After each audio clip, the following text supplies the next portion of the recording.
नमस्कार, मी डॉक्टर मच्छिंद्र बांगर महाराष्ट्रातील आणि देशातील हवामान परिस्थितीसंदर्भात ताजा अंदाज देणारे. डिप्रेशन भूभागावर सरकला असून त्याचा पुढील मार्ग कसा आहे ते आपण थोडं बघणार आहोत. परंतु विदर्भामध्ये थोडा त्याचा परिणाम होतोय असं लक्षात आलंय. बऱ्याच राज्यांमध्ये पावसाचं प्रमाणही वाढलेलं आहे. या ठिकाणी आपण बघतो डिप्रेशन भारताच्या पूर्वेला असून त्याचा उत्तर पूर्व अशा भागामध्ये परिणाम होतोय. या ठिकाणी आपण डिप्रेशन पश्चिम बंगालमध्ये तयार होऊन ते आता झारखंडमध्ये आहे. झारखंडमधून ते शक्यतो उत्तर प्रदेशच्या काही भागात प्रवेश करेल असा अंदाज आहे. म्हणजे पूर्णतः हे उत्तर दिशेने जाते आणि हिमालयाला पॅरलल आहे. म्हणजे ज्या ठिकाणी मान्सूनचा आस आहे त्याच ठिकाणी या हवामान प्रणालीचा मार्ग आहे.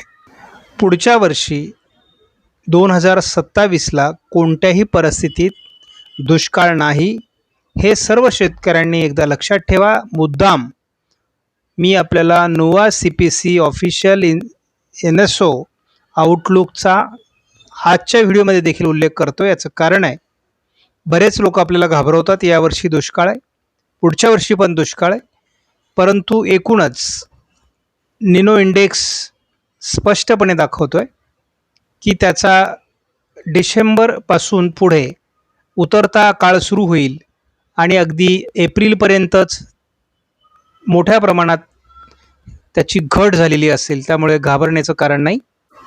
या ठिकाणी आपण असं बघतो की साधारणपणे वाशिममध्ये काल रेड अलर्ट देण्यात आलेला होता. म्हणजे थोडक्यामध्ये दुष्काळी परिस्थिती दाखवली होती. 1 अंशाने पाऊस झाल्यामुळे त्या ठिकाणी पुन्हा ती घट सुधारली आणि त्यामुळे पुन्हा एकदा नॉर्मल कंडिशनमध्ये ते आपण आलेलं दिसतोय. परंतु 18, 19 हे जे आकडे आहेत किंवा 17 हे धोकादायकच आहेत आणि त्यामुळे आपल्याला सध्या वर्धा, वाशिम, त्यानंतर अहिल्यानगर हे 3 जिल्हे असे दिसत आहेत की लवकरच ते दुष्काळाला सामोरे जातील. या ठिकाणची आकडेवारी बदलणार आहे. कोकण आणि गोव्यामध्ये 96% पावसाची नोंद आहे.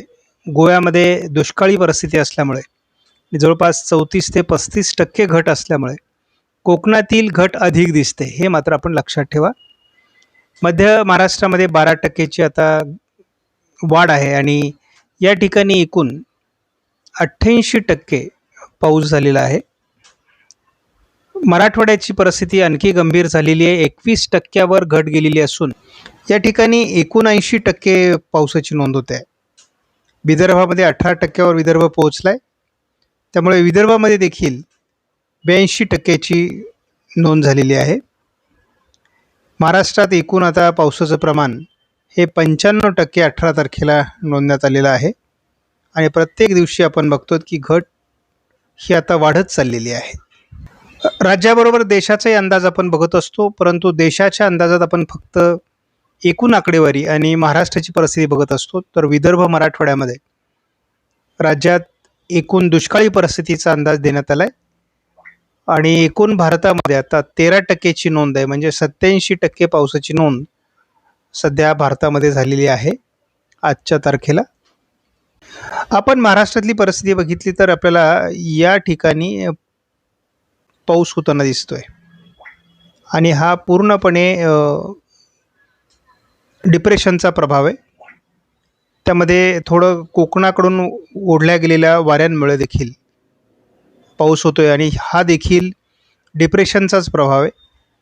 बाकी मराठवाडा, मध्य महाराष्ट्र, उत्तर महाराष्ट्र, पश्चिम महाराष्ट्रात पावसाची घट कायम आहे. आपण या उपग्रही छायाचित्रामध्ये सुद्धा बघू शकता की पावसाचं जे काही केंद्र आहे ते सध्या कुठे आहे? विदर्भामध्ये आहे, छत्तीसगडमध्ये आहे, ओरिसामध्ये आहे, झारखंडमध्ये आहे, पश्चिम बंगालमधून ते आता काही प्रमाणात उत्तर प्रदेश, बिहारपर्यंत पोहोचलं आहे.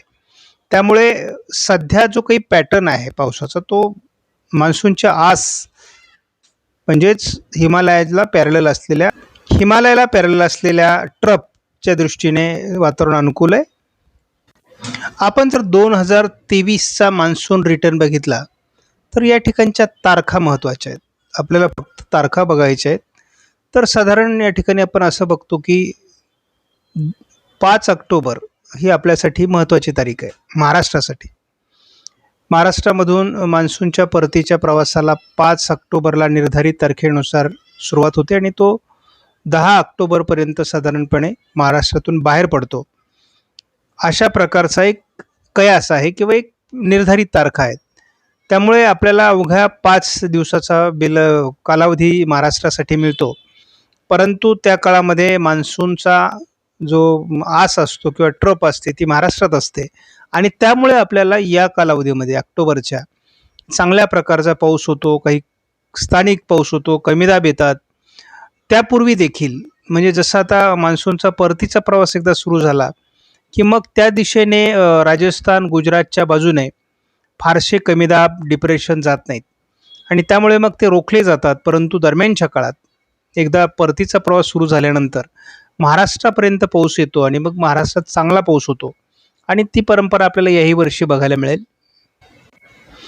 उद्या डिप्रेशनचा बऱ्यापैकी प्रभाव हा विदर्भ आणि मराठवाड्याच्या पूर्व भागात पडण्याची शक्यता आहे.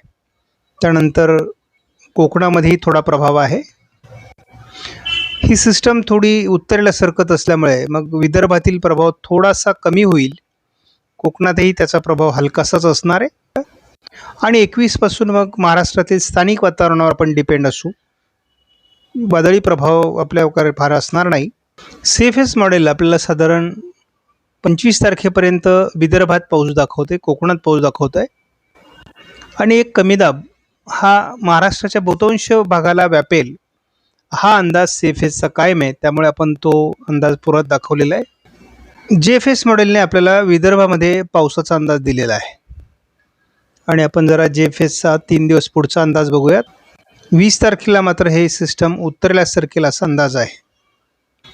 21 तारखेला मात्र याचा महाराष्ट्रातील प्रभाव संपणार आहे. हा जेएफएसचा अंदाज आहे.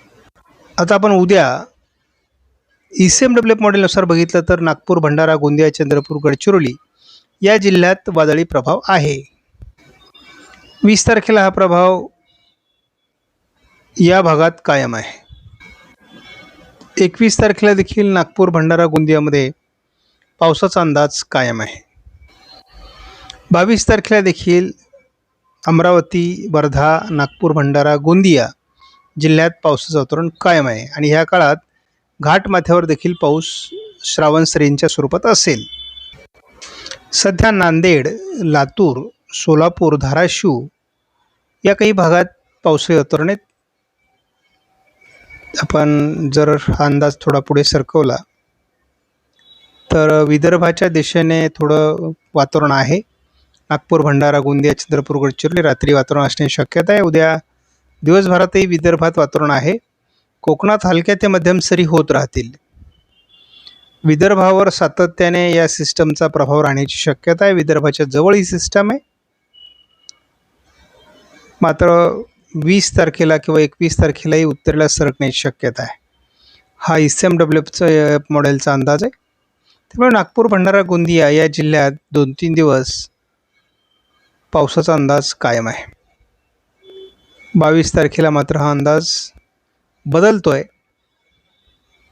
कोकणात हलक्या ते मध्यम श्रावणसरी होत राहतील. त्यामुळे तसा फार चांगलं पाऊसमान संपूर्ण महाराष्ट्रामध्ये नाही आहे. केवळ पूर्व विदर्भ आणि कोकण घाटमाथ्यावर पावसाचं वातावरण, इतरत्र खंड स्वरूपातील परिस्थिती आहे. एकूणच मी सकाळच्या व्हिडिओमध्येही सांगितलेलं आहे की अगदी दूरवरचा आपण 1 सप्टेंबरपर्यंतचा जरी अंदाज बघितला तरी विदर्भ आणि मराठवाडा, विदर्भ आणि कोकण असंच पावसाळी वातावरण आहे. विशेष वातावरणाची अजून तरी खात्री पटलेली नाही. आपणास व्हिडिओमधील माहिती महत्त्वपूर्ण वाटल्यास लाईक करा, शेअर करा, चॅनलला सबस्क्राईब करा. धन्यवाद. जय हिंद, जय महाराष्ट्र, जय बळीराजा.